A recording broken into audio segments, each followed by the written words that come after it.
వేముల వీరేశం గారు మీకు ఇస్తా.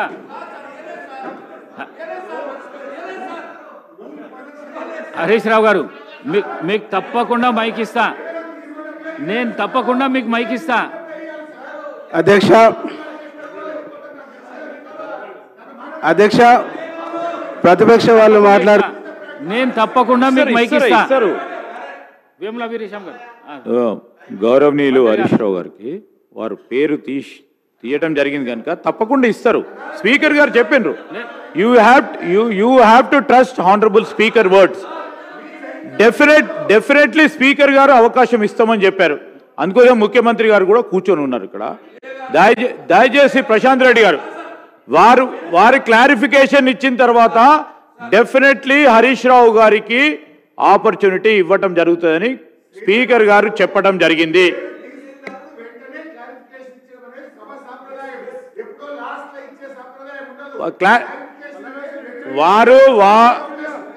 వారు డిస్కషన్ లో పాల్గొన్నారు కనుక మొదట అవకాశం ఇచ్చి మీకు కూడా అవకాశం ఇస్తారు. కొద్దిగా ఓపికతో ఉండండి సార్.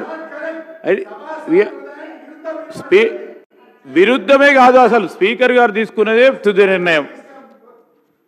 వేముల వీరేశం గారు. అధ్యక్ష, ముఖ్యమంత్రి గారు అనేక అంశాల్ని ప్రస్తావించుతూ గవర్నర్ గారు ఇచ్చినటువంటి స్వేచ్ఛకి సార్థకత తెచ్చిందని చెప్పేసి నేను భావిస్తున్నా అధ్యక్ష. ఈరోజు ప్రతిపక్ష వాళ్ళు ముఖ్యమంత్రి గారు వాస్తవాలు చెప్తుంటే, ముఖ్యమంత్రి గారు సత్యాలు చెప్తుంటే ఓపిక లేక అసహనం కనిపిస్తూ ఉంది అధ్యక్ష. వాళ్ళ అసహనం చూస్తూ ఉంటే అధికారం కోల్పోయిన తర్వాత అధికారం లేక వాళ్ళు ఎంత ఎంపర్లాడుతుండ్రో చాలా స్పష్టంగా అర్థమవుతూ ఉంది అధ్యక్ష. ఈరోజు సమాజం మొత్తం చూస్తూ ఉంది.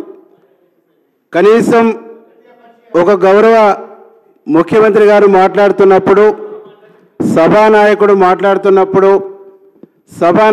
మాట్లాడుతున్నప్పుడు మధ్యన మైక్ అడగటం సమంజసం కాదు అని చెప్పేసి అనుభవమైనటువంటి సభ్యులకు కూడా అర్థం లేకుండా మాట్లాడటం అనేటువంటిది చాలా దుర్మార్గం, దురదృష్టకరం అధ్యక్ష. ఏమంటావు? నువ్వెందుకు మాట్లాడుతున్నావు? అరే 5 సంవత్సరాలు ఒక్కరికన్నా మైక్ ఇచ్చిరా? ఒక్కరినన్నా మాట్లాడనిచ్చిరా? ఏనాడైనా ఒక్కరికన్నా మాట్లాడనిచ్చిరా? గంటలు మాట్లాడిస్తుంటే కనీసం ఉండాలి కదా? ఎస్ ఏమంటారు?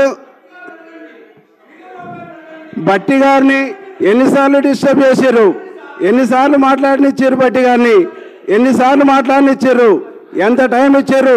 ఒక దళితుడు ప్రతిపక్ష నాయకుడుగా ఉండటం కూడా ఇష్టపడని మీరా మాట్లాడేది?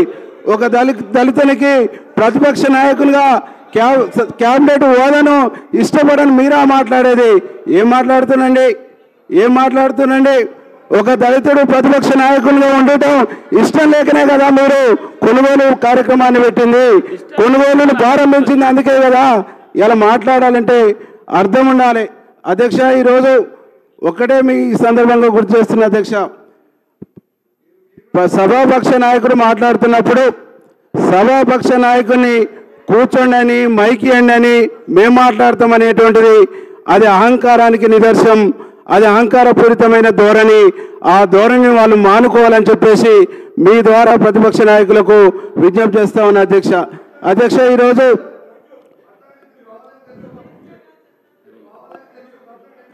అవును 100% మీరు చేసినటువంటి అవమానాలు ఇక్కడ ఆత్మగౌరవం లేదు. మీరు కూడా గుండెల మీద చేసుకొని చెప్పండి. నేను మొదలు కాదు, నాలాగా బాధపడ్డటువంటి వాళ్ళు చాలామంది ఈ రాష్ట్రంలో నాలాగా బాధపడ్డటువంటి వాళ్ళు ఉన్నారు. సొంత పార్టీలోళ్ళకే కేసులు పెట్టించినటువంటి చరిత్ర మీది. సొంత పార్టీలకు సభ్యత్వమైనటువంటి చరిత్ర మీది. మీరు నా గురించి మాట్లాడతారా? మీరు నా గురించి ప్రశ్నిస్తారా? ఈరోజు మీరు మాట్లాడుతున్నటువంటి ప్రతి మాటను కూడా ప్రజలు అసహించుకుంటారు.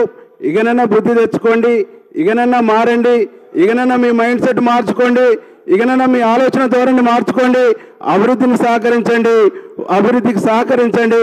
ముఖ్యమంత్రి మాట్లాడుతున్నటువంటి అప్పుడు డిస్టర్బ్ చేయకండి, వారికి మంచి బుద్ధి ప్రసాదించాలని ఆ భగవంతుడు కోరుకుంటున్నాను.